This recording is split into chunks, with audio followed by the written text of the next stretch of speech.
Hi, I'm Sharon, and this is day 28 of Read It Again December. And today we're going to be reading the book The Mitten, and it was written by Alvin Tresselt and illustrated by Yaroslava, and it's about a mitten, and I have to dress very warm to go outside for this story.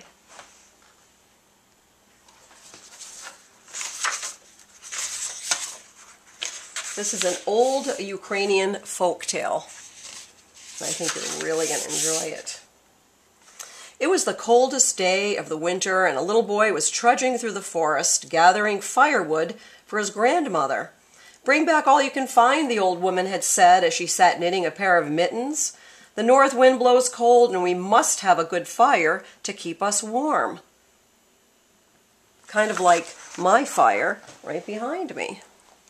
Everybody needs a good fire to keep them warm. All morning the boy worked, picking up sticks until his sled was loaded. Then a very strange thing happened. Just as he picked up the last stick, he dropped one of his mittens in the snow. Now, how a boy could do this on the coldest day of winter, I'll never know, but that's the way my grandfather tells the story. Off he went with his load of wood, and the mitten was left lying on a snowdrift. That's a pretty interesting question. How could you lose your mitten on the coldest day of the year and not even know it? Wouldn't your hands be cold? Aha. As soon as he was out of sight, a little mouse came scurrying through the woods. She was very cold, and when she spied the little boy's mitten with its feathery fur cuff, she popped right in to get warm. It was just the right size for a tiny mouse. Presently, a green frog came hip-hopping over the snow. "Anyone home?" she asked when she saw the mitten. "Only me," said the mouse, "and come in quickly before you freeze." I love the clothing the frog is wearing and the mouse. Think there's room for the two of them in there? They had no sooner settled themselves snugly in the red wool lining when an owl flew down. "May I join you in that lovely mitten?" he asked. "If you mind your manners," replied the mouse, for owls always made her nervous. "And don't wiggle around too much," added the frog, "because it's a bit tight in here." I'll say. It wasn't long before a rabbit came down the forest path. "Is there room for me in that nice warm mitten?" asked the rabbit. "It's awfully cold out here." "Not much space left," said the mouse and the frog and the owl, "but come in, we'll see what we can do." How very generous and inviting they are. Even before the rabbit had gotten herself tucked in, a fox trotted up to the mitten, and after a good deal of trouble, she got herself in along with the others. The mouse was beginning to think maybe she shouldn't have been so generous, but with the bitter wind outside, what else could she do? I think it's wonderful that they're so generous to their neighbors on this cold day. And now, as if things weren't bad enough, the next visitor was a big gray wolf who wanted to come in too. "I don't know how we'll manage it," said the mouse, "but we'll try." Everyone moved around a bit, and finally the wolf was squeezed into the mitten. It was very crowded by now, but at least it was warm.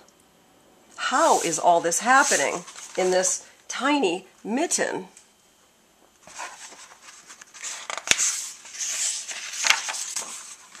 Things had just gotten arranged nicely when the animals heard a great snorting. It was a wild boar, and he was very anxious to get in out of the wind.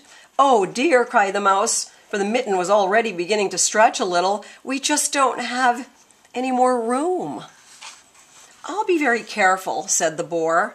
With that he squinched himself into the mitten along with the mouse and the frog, the owl, the rabbit, the fox, and the wolf.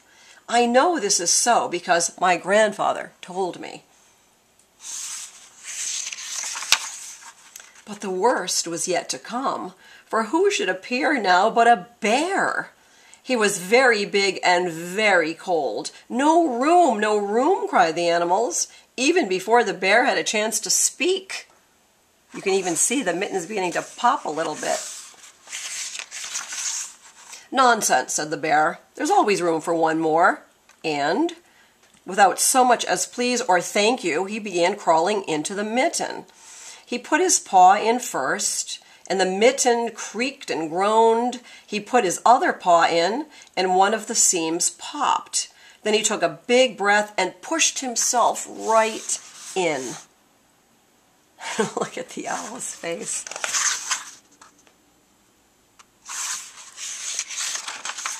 Aha!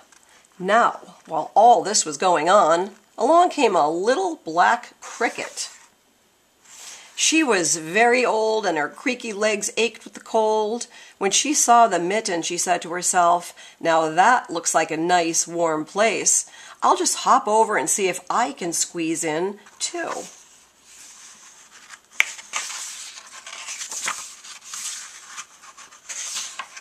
Let me get this page while we're waiting. But me, that's all that was needed to finish off the poor old mitten. The cricket had no more put her first scratchy foot inside when, with a rip and a snap, the stitches came apart.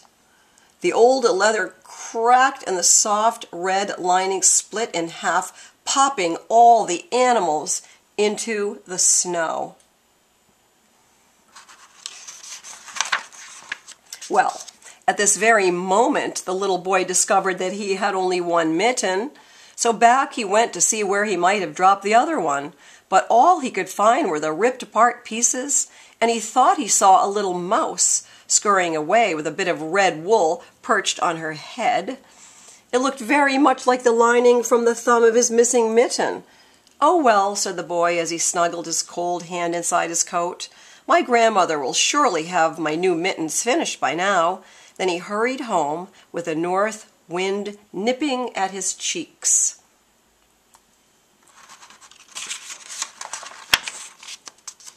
And my grandfather says he never did know what really happened to his mitten. I hope you enjoyed that story, and I'm wondering what you think of all the animals in the mitten, and then the teeny cricket at the end was just the last little creature to pop it all open. So I hope you're enjoying today, and I will see you here again tomorrow. Bye-bye.